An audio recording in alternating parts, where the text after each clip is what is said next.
বউ আমার টাকার খনি এপিসোড 6-এ দেখানো হয়েছে মুন্না চাকরির জন্য ঢাকাতে যাচ্ছে এবং তার পরিবারের থেকে বিদায় নিয়ে সে রওনা দিয়েছে। ঢাকা যাওয়ার পর সেখান থেকে সে কোনো চাকরি না পাওয়াতে সে সিদ্ধান্ত নিয়েছে ট্রলারের মাধ্যমে তারা ইউরোপ যাবে।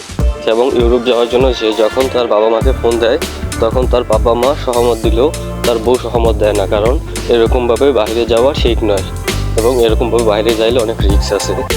কিন্তু তার বাবা মা তারা এই কথা শুনে না, তারা বলে যে যাক, গেলে অবশ্যই ভালো হবে। কিন্তু যাওয়ার পথে নাকি সে মারা গেছে। এই দুঃসংবাদ শুনে তার বউ তো মনে প্রাণে খুবই ভেঙে গেছে, কিন্তু আসলে সেটা ছিল তাদের একটা ষড়যন্ত্র তার বউকে বিদায় করে দেওয়ার জন্য। তারপর তার বউ যখন চলে যায় সে বাড়িতে আসে এবং বাড়িতে আসার পর তার বাবা মা তাকে আবার নতুন বিয়ে করার জন্য সব কিছু গোছগাছ করে এবং তার বউর থেকে তার বাবা মা দাবি কাটিয়ে নেয়, কারণ তারা প্রায় 20 লাখ টাকার উপরে তার বউর থেকে তারা নিয়েছে। তো এই জন্য কিন্তু তাদের এক লোক রাজু তাদের পরিবারে কাজ করে, তাকে সেই কথা বলেছে এবং সে মুন্নার বউর কাছে ফোন দিয়ে এই কথা বলে যে এরকম সে চলে এসেছে। তারপর তার বিয়ে বরযাত্রী যাওয়ার সময় তার বউ পুলিশ নিয়ে হাজির হয়। এখানেই পর্বটি শেষ হয়। বন্ধুরা, যদি ভিডিওটা ভালো লাগে লাইক সাবস্ক্রাইব করে দাও।